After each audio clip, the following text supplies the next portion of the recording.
was told we're here at 3. It's after 10 past. He is in, isn't he?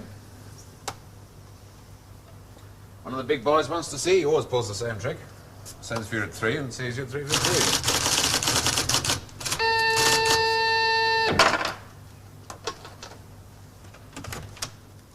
Mr. Larkin to see you, J.G.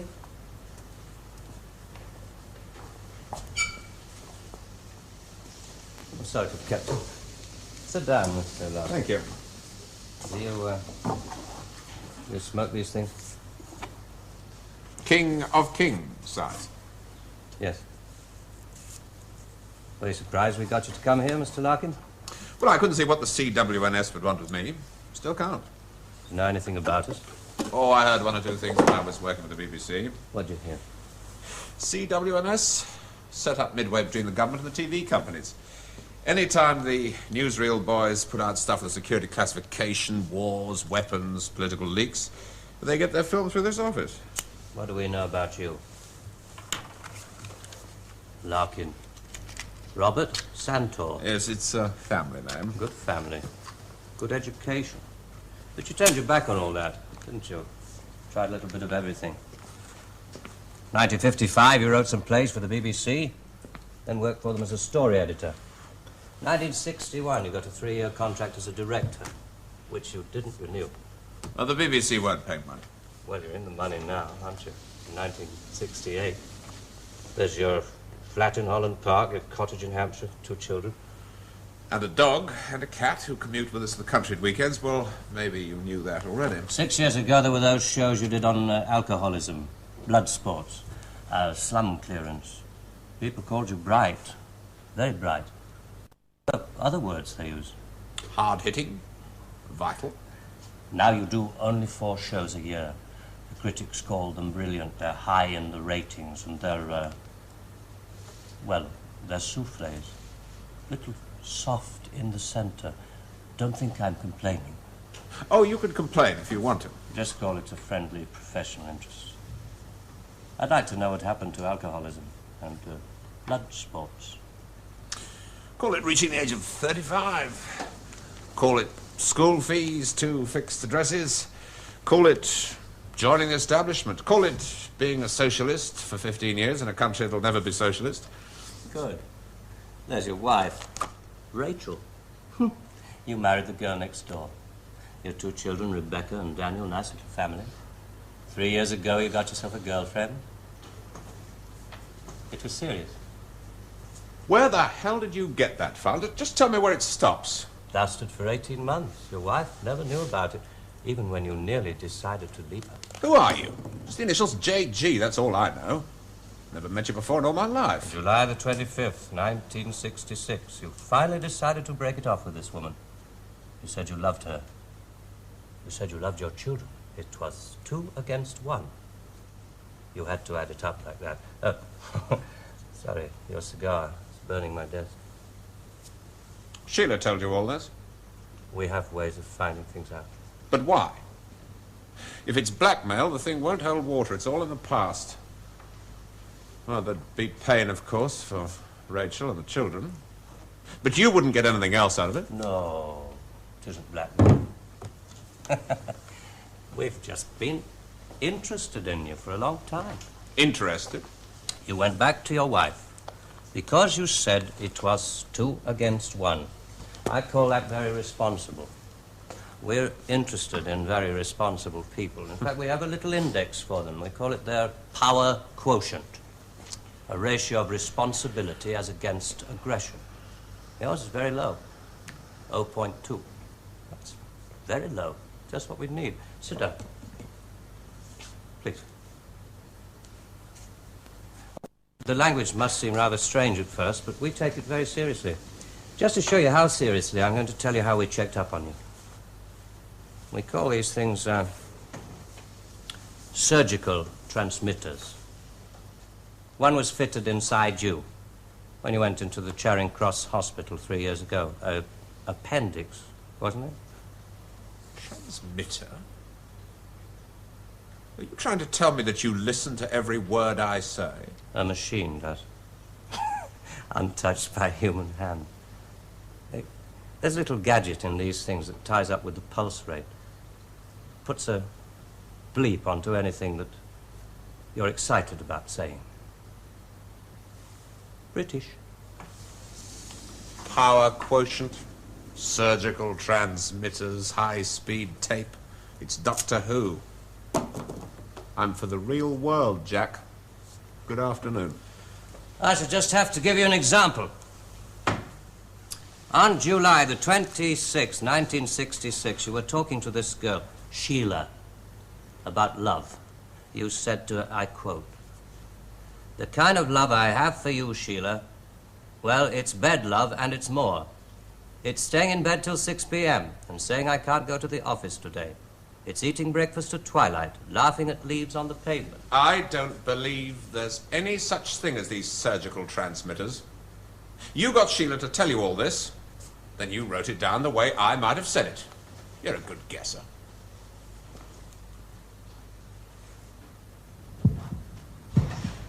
Can you hear your heart beating? It's eating breakfast at twilight, laughing at leaves on the pavement, getting a cab to a silly movie to Paris. It's moving when you're tired of staying still. And I've done it all before when I could do it with no ties. Now to just be irresponsible. So there really is one of those things inside me.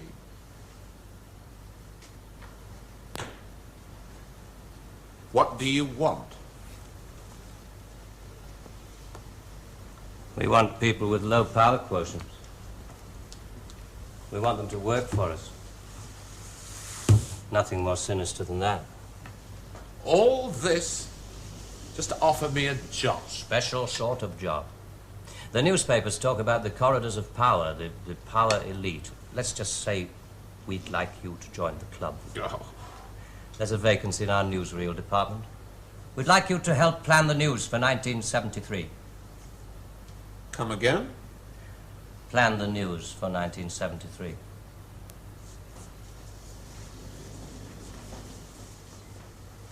What are you doing? I just want to make sure the sunlight's real.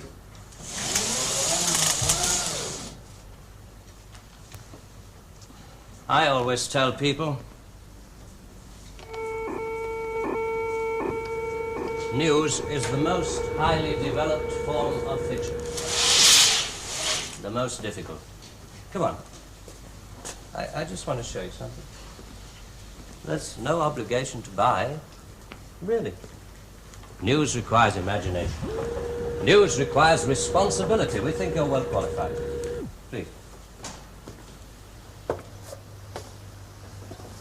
Double A security, sprinkler systems and other services do not operate beyond this point.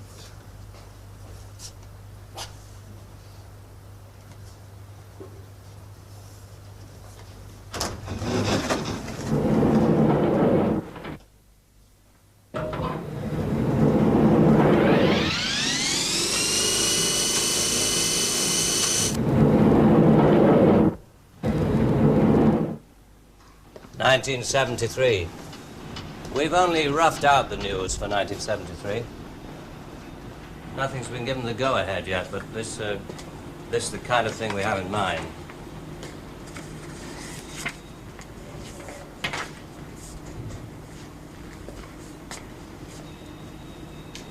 Come.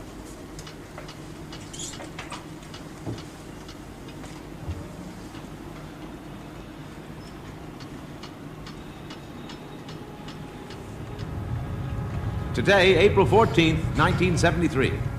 First historic pictures by Radstar of the combined U.S.-Russian landing on the moon. Shown here are Majors Webb and Mikhailovich taking their first steps into the unknown, firing their retro rockets to land their spacecraft on the dust-covered surface. A comforting note for us stay-at-homes, both the Pentagon and the Kremlin have announced that the moon has no strategic value. A comforting note for us to stay at home.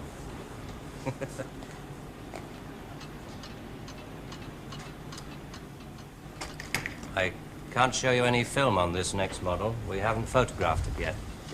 But this is the way it will sound. June the 22nd, 1973. The State Department releases film of the ultimate weapon, codenamed Icarus.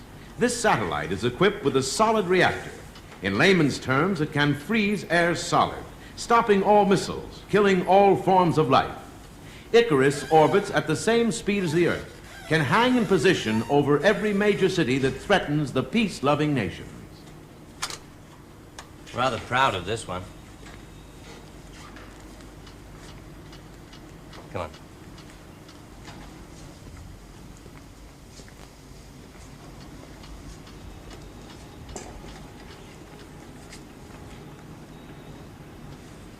Please, sit down, Mr. Larkin.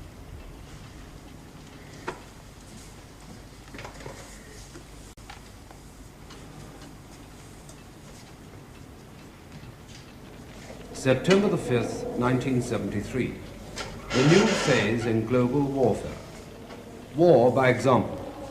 At 4:32 our time, China took out the remote Indian border village of Bandor, unprotected by the Icarus network. After the first two 5-megaton H-bombs have fallen, the 9-way hotline finally Switch has it off. effect. But This is going to happen in 1973. You're going to make this happen? No. We're going to make models, much cheaper. Then we photograph the models. Fake newsreels. That's fake newsreels. For the past 10 years, people have been looking at our fake newsreels and listening to our fake commentaries. And they accept it for the truth. And you can do it. Stop 100 people in the street. How many of them have actually seen a missile or a satellite? They're just told they exist and they believe it. Yes, you're getting there. I knew you would. Well, now the moon rocket and the satellite, that you can get away with. That's too remote for people to grasp. It's too far away, but this... I mean, you invented this village on the Indo-Chinese border. Oh, yes. Well, somebody could check up. Very mountainous territory up there. There'll be no survivors in 1973. No rescue work. Radiation scare. Yes. You can do it. This could be the news for 1973. Not necessarily exactly like this. We only plan in detail 1 year ahead. Oh, you only plan 1 year ahead. Hey, tell me, what is the news item that's bothered you the most in the past year, 1967?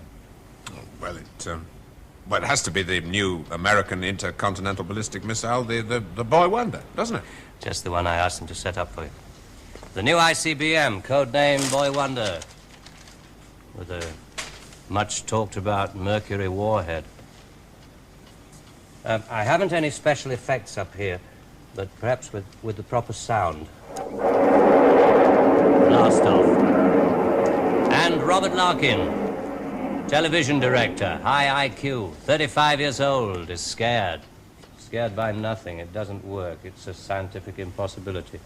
The same goes for the much-talked-about Mercury warhead. Perspex. Well, if this rocket doesn't work, then the others... They have a fireworks party at Cape Kennedy almost every other day. Well, you didn't really believe there were all these things whizzing about up there, did you? Sputniks and rockets. Astronauts crossing their legs for 8 days. How long has this been going on? Since Hiroshima. And the H-bomb, you mean... that doesn't work either? Right. Dirty. Very, very dirty. What was your first reaction? Relief. Oh, yes. Yes, it has to be relief.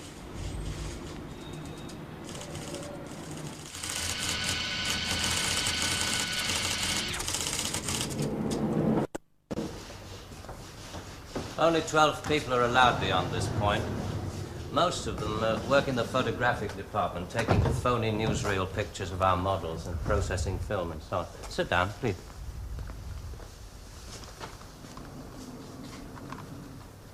Ah, pretty pictures from our stills department. The boy wonder. Do you really think that missiles and satellites are mile out of the country? No, not at all. I've only shown you the hard news. There are other things, much softer things we thought might interest you. Well? 1973, we thought it might be time for an anti-teenage movement. A long-awaited return to maturity. Sherry. Perhaps even a religious revival. Oh, I see. You want me to arrange the grand opening of Ruislip Cathedral. 1st of October, 1973. Mark the date down in my 10-year diary. We are very serious about you. There are things about you we like very much. Qualities you have to offer. Qualities that we perhaps don't possess at the moment. That's great. Our file on you. I have to return to July the 25th, 1966, the day you broke it off with this girl, Sheila. You really did reveal rather a lot of yourself that day. But of course, if you really mind... Help yourself. You said to her, it won't work, Sheila, and she said something, and then you said...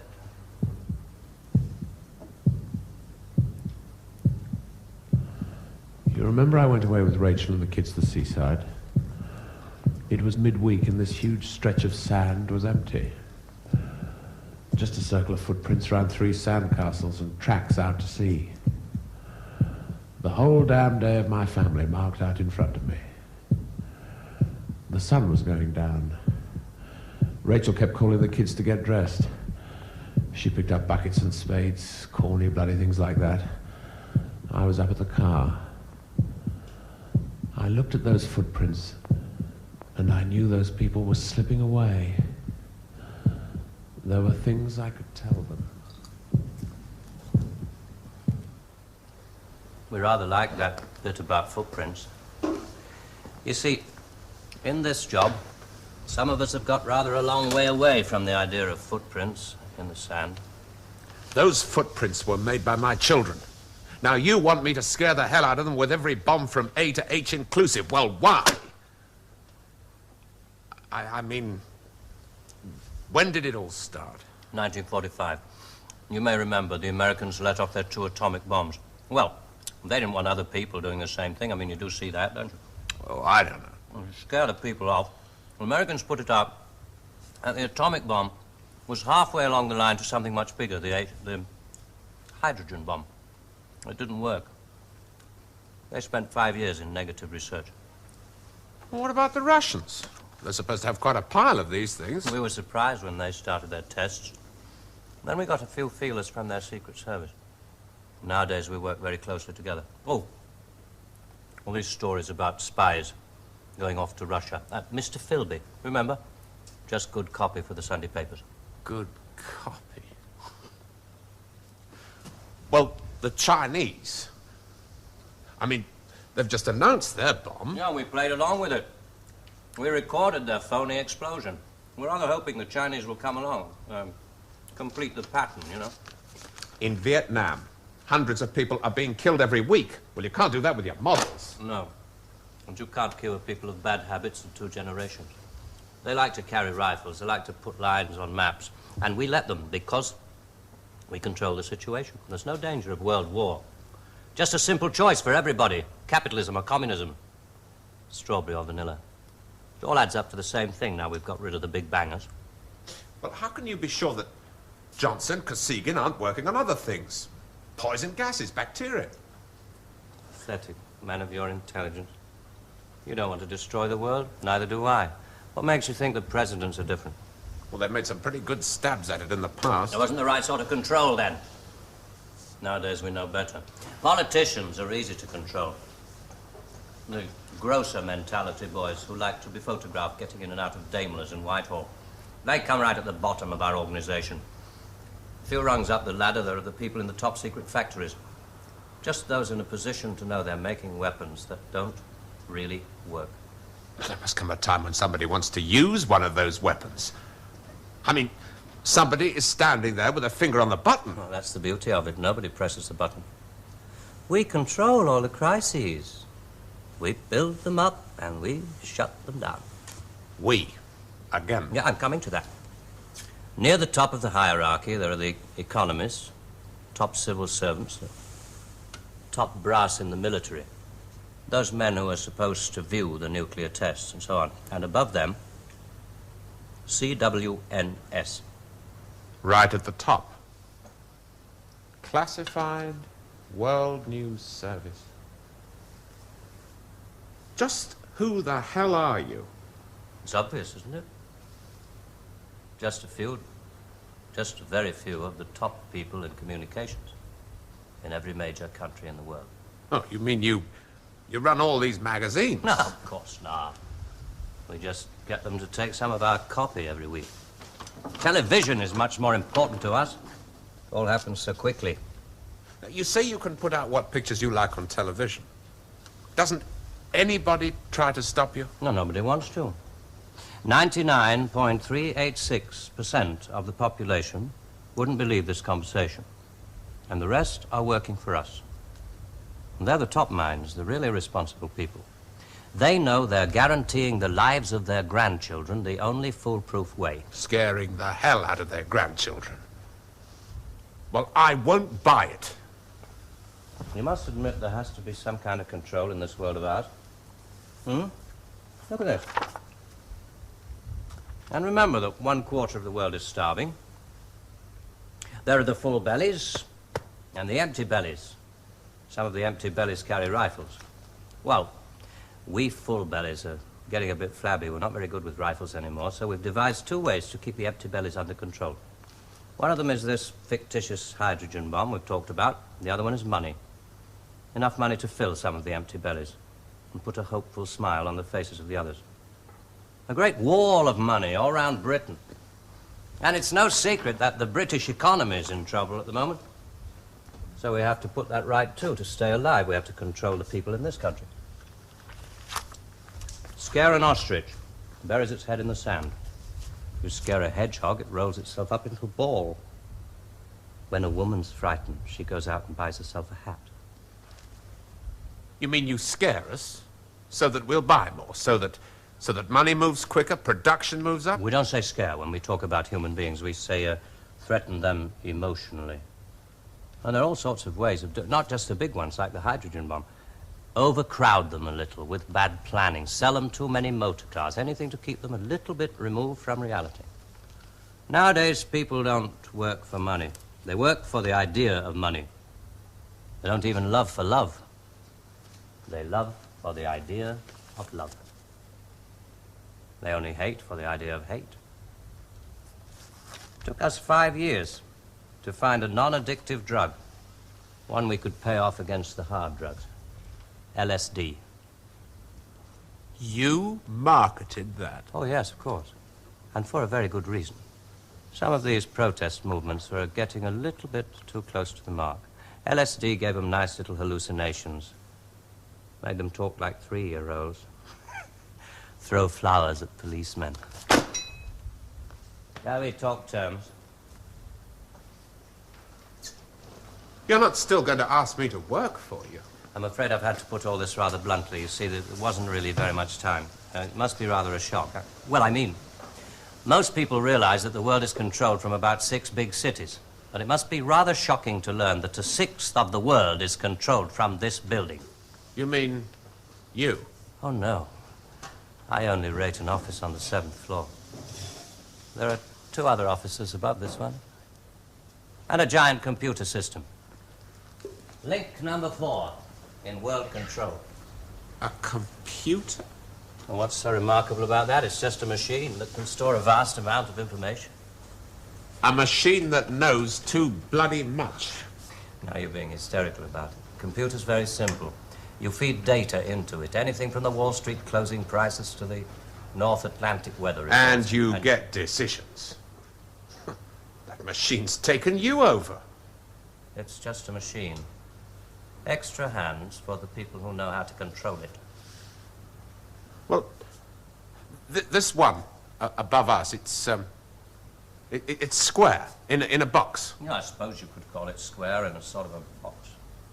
Do you know why I go away at weekends? To get away from people in boxes. They live in boxes. They get their thoughts, their problems and their answers out of boxes. And I like to get away at weekends because they're not people anymore. Now, you know all about me, my cottage in Hampshire. But did you know that there's a line of trees that goes right up past the house? And the noise they make is like the sea. Did you know that I find it difficult to sleep in the country? And I like to go and stand in the garden before dawn. And I feel good because I know that my wife and my children are asleep inside.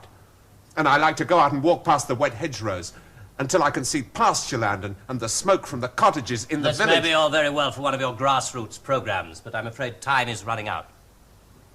I ought to tell you, we pay a great deal of money. We can afford to. We save such a lot on things like the national defence budget, so on. We would start you off at £250,000 a year. Oh. Rising to £1 million when you make the Ministry of Morality, which I know you will. Will you let me out of here? One little point. I should have told you about these surgical transmitters.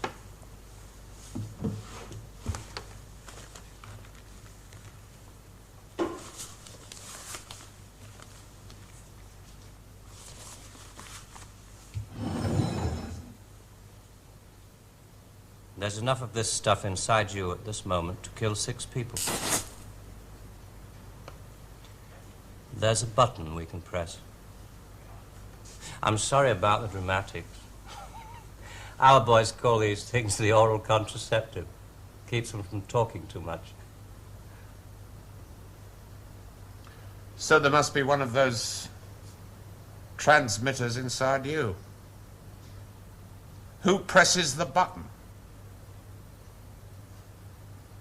Extra hands. All this stuff about the computer being extra hands for the men who know how to control it. That machine controls you.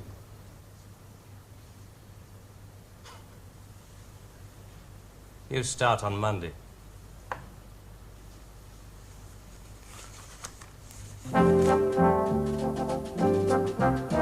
Early controversial classics from Dennis Potter next weekend, with the first of the Nigel Barton plays on Saturday at 11:20. But next tonight, Tony Palmer's very personal film looking at the relationship between pop music, youth culture, money and violence. All My Loving in a moment.